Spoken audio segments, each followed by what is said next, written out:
Hello, today I'm presenting a journal paper from IEEE published in 2008.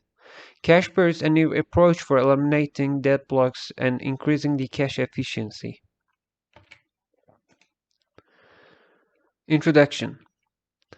Three approaches for dead blocks prediction have been proposed: trace-based, counting-based, and time-based.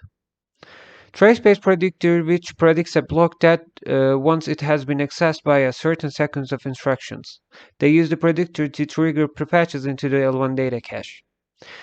Time-based predictors, also to trigger prefetches into the L1 data cache. Time-based predictors predict a block that once it has not been accessed for a certain number of cycles.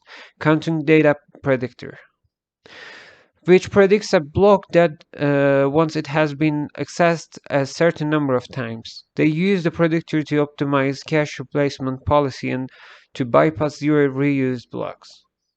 As you can see, we have the prediction metric that we just mentioned, and in this particular paper, we will be focusing on the burst rates by burst. Continuing the introduction, prior studies have shown that the data caches have low efficiency. Only a small fraction of cache lines actually hold data that will be referenced before eviction. Traditionally, a cache line that will be referenced again before eviction is called live block. Otherwise, it is called dead block. Cache efficiency can be improved if more live blocks are stored in the cache without increasing its capacity. Improved cache efficiency reduces cache miss rate and improves system performance. The root cause of low cache efficiency is that the blocks reside in the cache for a long period of time with no accesses, and then they finally evicted. Figure shows a sequence of accesses to three blocks A, B, and C in the same set of two-way associative cache. PA in the figure, as you can see, indicates a prediction about whether block A has died, while it approaches identifies dead blocks as early as possible. It sacrifices prediction accuracy and coverage because a block just accessed may be accessed again soon. There is a trade-off between the timelines and accuracy coverage of dead blocks prediction. The earlier the prediction is made, the more useful it is. On the other hand, the later the prediction made, the less likely it is to mispredict. This is the deadline. So, predicting the dead blocks and trying to avoid from them will increase our performance. Cache efficiency, the portion of the cache that actually holds the useful data, the remaining portion holds the useless data and can be vacated to store useful data.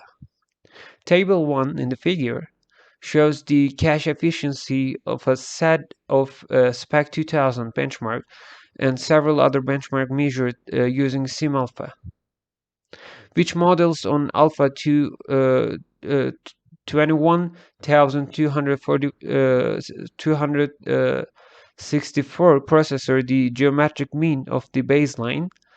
Cache efficiency for the L1 data cache and L2 cache shown in the column labeled baseline of the table 1 is only 0.08 and 0.17 respectively, indicating the poor utilization of the caches and significant opportunities for improvement.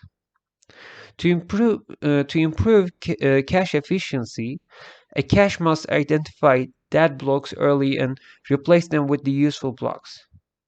By identifying dead blocks early with the best dead block predictors, we evaluate the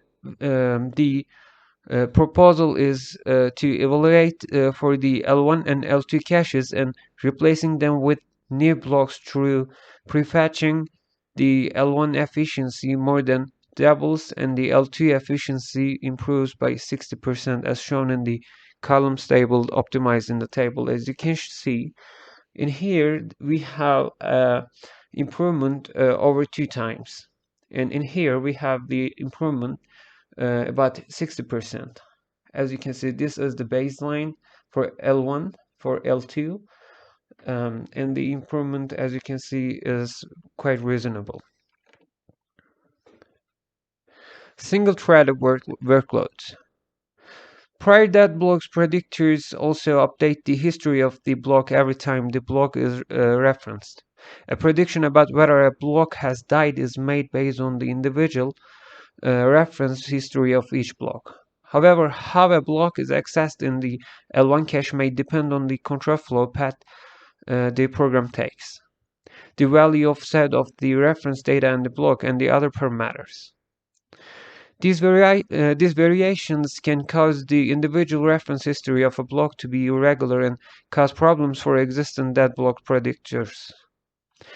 To address this problem, proposal is a new class of dead block predictors for the L1 cache that predicts dead blocks using the cache burst history of each block.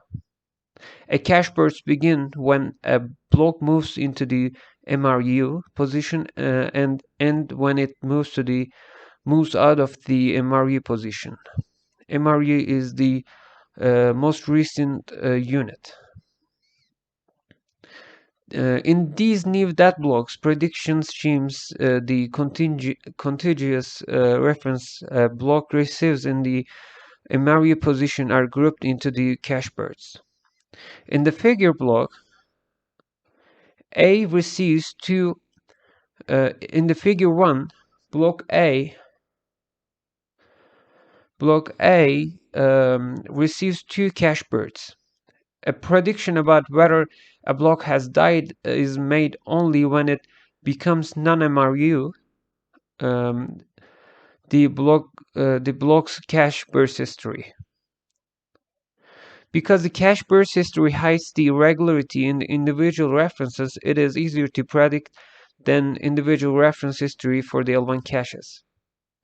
This paper evaluates the cache bursts as a strategy for improving counting based and trace based predictors.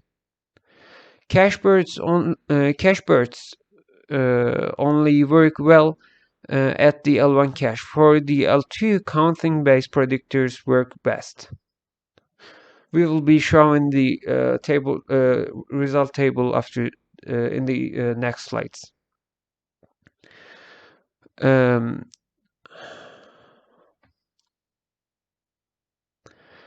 When it is used in a two-way L1 cache, a trace-based cache burst predictors can correctly identify 90% of the dead blocks with 90% accuracy, and the counting-based cache burst predictor can correctly identify 68% of the dead blocks, also with a 96% accuracy. As you can see, the burst rate, accuracy, and the coverage is quite high for the single-threaded workloads.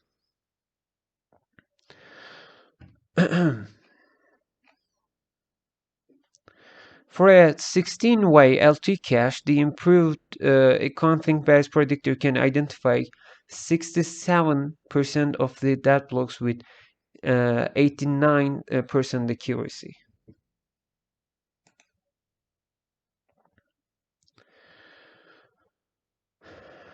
Table shows the prediction coverage and the accuracy of each predictor used in the L1 data cache. For multi-threaded benchmarks, the benefit of using burst history over invalid UL access history is more pronounced. Burst trace makes 70% more correct prediction than rift trace, and burst count makes 40% more correct prediction than ref count plus, both with higher accuracy. Again, ref count plus significantly outperforms ref count with higher coverage and accuracy because of its ability to handle reference count variation better. Of the five predictors, burst race is the still best choice because of its highest coverage, lowest overhead, and close to the highest accuracy. Even though in the multi-threaded workload we have lower results, the burst race, as you can see, is the best choice still in the overall. And the table 9 shows the prediction coverage and the accuracy of the L2 dead blocks predictors for the two counting based predictors, which is RefCount and RefCount Plus. The prediction coverage and accuracy are much lower compared to those for the single-threaded workloads. This effect results from the cache invalidation caused by the coherence protocol, which makes prediction harder. Although the RefCount Plus still has the highest accuracy and significantly. For both the L1 and L2 caches, predicting the depth of the block when it becomes non-MRU, not immediately after it exists, gives the best trade-off between the timelines and the prediction accuracy and coverage because of the differences in L1 and L2 accesses. A dead block predictor should maintain different state in each block to make better dead block prediction at the L1 and L2 cache. For the L1 cache, the dead block predictor should maintain state about cache bursts, not individual references to make predictions.